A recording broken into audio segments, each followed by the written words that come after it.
मेरे प्यारे देशवासियों, जय श्री राम। चूंकि मैं राम का नन्हा भक्त हूँ, देशवासियों मित्रों, मैं रामायण के बारे में आपसे आज फिर थोड़ी चर्चा करना चाहता हूँ कि रामायण इतना भी महत्वपूर्ण और इतना भी आनंदमय एक कथा है जिसको सुनने मात्र से मनुष्य सभी संकटों से निजात पा सकता है। इसके अंदर छोटे छोटे कैरेक्टर, छोटे छोटे पात्र अपना महत्वपूर्ण स्थान रखते हैं। मित्रों, इन्हीं पात्रों में इस रामायण के मुझे याद आता है एक पात्र गिरिधराज जटायु जी का, जो भगवान श्री राम जी के धर्म के पिता थे। इसके बारे में एक वेदों शास्त्रों में कथा, रामायण में कथा प्रचलित है जो मेरे ध्यान आती है, मैं आपको बताता हूं। एक बार राजा दशरथ राक्षसों के साथ युद्ध में फंस गए थे और ये जो पक्षी था गिरिधराज जटायु, वो युद्ध देख रहा था और वहां पर राजा दशरथ की युद्ध में रक्षा की थी इस जटायु जी ने।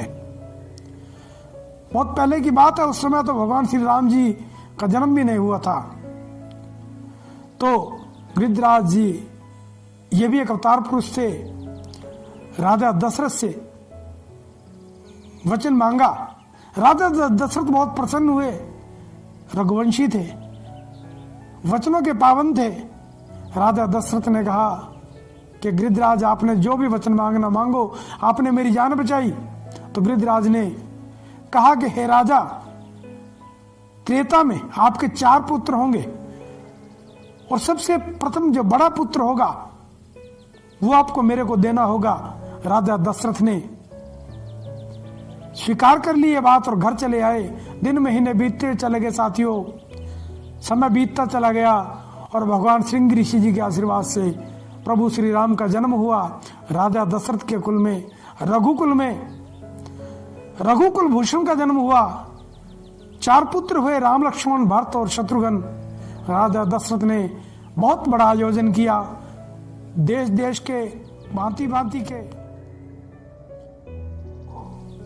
आमंत्रित किया, भोज दिया उनको, साधु सन्यासियों का बड़ा सम्मान किया। उस भोज में, उस पार्टी में राजा दशरथ जी जटायु को बुलाना भूल गए। जटायु बैठे थे, राजा जा रहे थे, लोग जा रहे थे। कहते त्रेता के जमाने थे, जीव जंतु पशु पक्षी सब बोलते थे, उनकी भाषाएं आवाजें समझ में आती थी। जटायु ने कहा कि कहाँ जा रहे हो अभी सभी?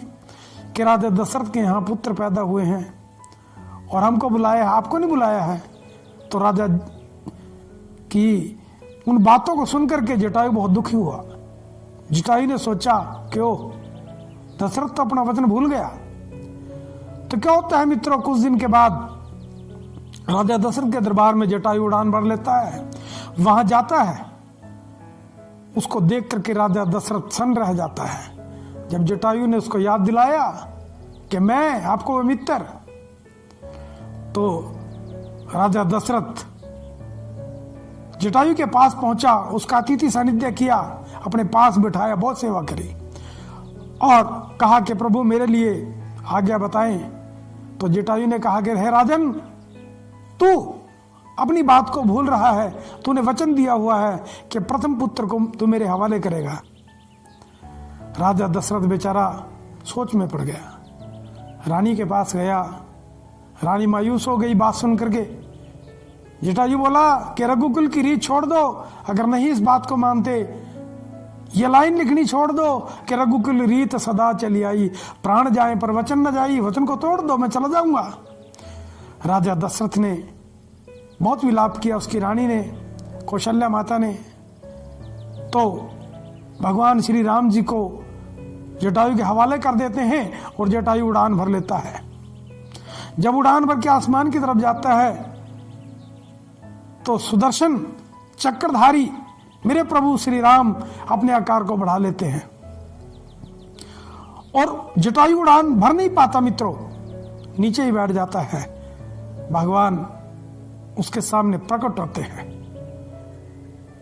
और जटायु को देखकर मुस्कुराने लगते हैं। जटायु को कहते हैं, जटायु चिंता मत कर, हे गिरिधराज जटायु चिंता मत कर, मैं तेरा प्रण निभाऊंगा। अंत समय जब आएगा तो तेरे पास मैं चला आऊंगा। भगवान ने अपना चतुर्भुज रूप जटायु को दिखाया। कितने धन्य थे वो गिरिधराज। स्वयं दशरथ जी भी नहीं देख सके उस रूप को, जो रूप उस गिरिधराज को दिखाया भगवान ने। चतुर्भुज रूप, शंख चक्र गदा पद्म वनमाला विभूषितम। और वहां से कहते हैं कि मैं यहां पर अपना जो कार्य करने आ रहा हूं वो कार्य कर लूं, मैं आऊंगा। और वही सच हुआ मित्रों, सीता हरण के समय जब गिरिधराज जटायु ने रावण से युद्ध किया, लोहा लिया और घायल हो गए और मरणासन पर लेट गए और अपने शरीर से प्राणों को त्याग दिया, तो उसी समय मेरे प्रभु श्री राम जी लक्ष्मण सहित वहां विलाप करते हुए आए और उनकी चिता बना करके उनके शरीर को उसमें रख करके उसका अंतिम संस्कार किया। राजा दशरथ जिसने जन्म दिया, उसके मृत्यु के समय वहां कोई भी पुत्र नहीं था। और भाग्य देखिए जटायु के, धर्मपुत्र प्रभु मेरे श्री राम जटायु जी के पास आए और उनका संस्कार किया। तो ऐसे मेरे प्रभु श्री राम, ऐसे हैं मेरे प्रभु श्री राम, ऐसे ऐसे अवतार पुरुष, ऐसे देव हमारे इस हिंदुस्तान में, हमारे भारत देश में हुए हैं। और गिरिधराज जटायु जैसे वीर योद्धा यहाँ हुए हैं, साक्षात भगवान के दर्शन जिन्होंने किए हैं। ऐसी मेरी परम भूमि है। मेरी ये बात आपको बताने की यही मंशा है मित्रों कि आप थोड़ा बहुत इसको सुने, समझें और अपने जीवन का कल्याण करें, रामायण का अवलोकन करें, घर घर में गुणगान करें, ताकि आपके जीवन से संकट दुख कष्ट कम हो और मेरे प्रभु राम की प्रत्येक घर में, प्रत्येक देश में, प्रत्येक देशवासी के घर में आशीर्वाद की वर्षा होती रहे। कृपया मेरा चैनल लाइक सब्सक्राइब शेयर जरूर करें मित्रों, जरूर करें। मैं हाथ जोड़ के प्रार्थना करता हूं। अपने कमेंट जरूर भेजें मित्रों। तो ऐसे थे जटायु।